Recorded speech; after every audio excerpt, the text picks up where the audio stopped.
Je parle évidemment à travers mon expérience personnelle, qui est précisément ça, de travailler à la fois avec un chef de recherche, un chef de création, et d'arriver à faire collaborer ces milieux-là pour créer des projets, en l'occurrence en innovation jeunesse.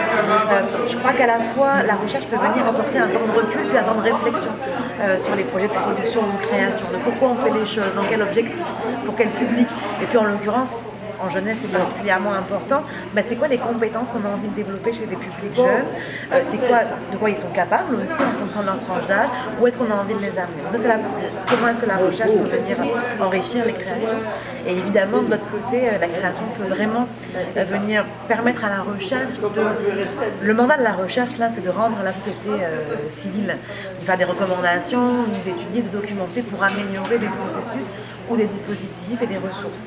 Pour ça, la recherche a besoin de comprendre comment est-ce que la production se passe, quels sont les besoins des producteurs pour mieux les outiller, mieux les accompagner et éventuellement proposer des solutions si on est capable. Je pense qu'il y a plusieurs clés. La question aussi, c'est quoi la réussite? Est-ce que la réussite, c'est d'arriver à apprendre des choses de la collaboration? Je pense qu'en soi, c'est déjà une belle réussite. Ou est-ce que la réussite, c'est que le projet soit en ligne? C'est quand même pas mal aussi, pour les projets numériques. Je pense que la clé, c'est un projet qui a réussi à permettre à la recherche d'aller chercher des choses intéressantes, des données, que ce soit sur le processus de production lui-même, sur la manière dont les publics s'en emparent ou autre.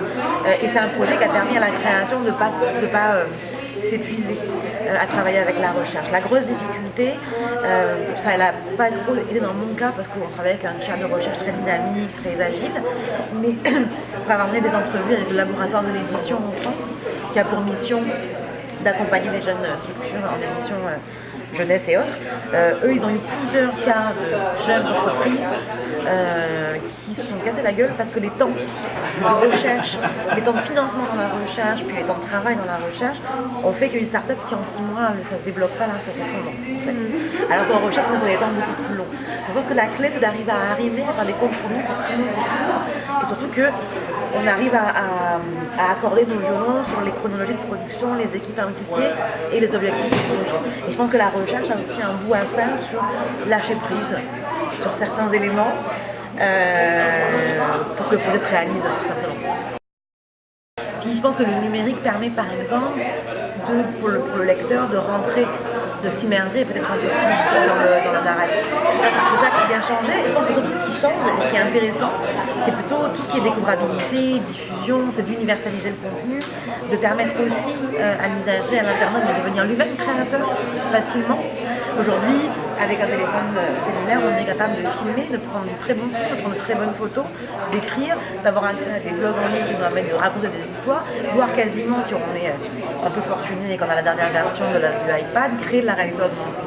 Donc moi, ce que j'ai hâte de voir, c'est de quelle manière les gamins d'aujourd'hui qui ont 6-7 ans vont, ados, faire de la réalité augmentée en faisant de la réalité virtuelle avec leur iPad et créer des choses. Et puis, là-dessus, parce que c'est un sujet de bataille, j'avais entendu une fois dans une conférence quand même qui m'avait beaucoup énervée et qui avait dit qu'elle était très très embêtée parce qu'elle était intervenante en école depuis très longtemps, qu'elle apprenait l'aquarelle aux gamins et que depuis quelques années, les gamins étaient moins intéressés par l'aquarelle et c'était très dommage et qu'ils ne créaient plus. Mais c'est juste que la manière dont elle voyait la création, c'était forcément un peu de papier traditionnel. Mais les gamins aujourd'hui, là, ils font du stop motion, ils montent des vidéos, ils les mettent sur YouTube, ils écrivent des histoires, ils mettent en ligne des histoires. Je m'énerve, je m'excuse. Mais c'est juste que la création va switcher. Et c'est ça que je trouve intéressant avec le numérique, c'est que tout devient à portée de main pour le créateur. Je vais en parler super longtemps, mais je vais finir par être super énervée, c'est que je vais m'arrêter là.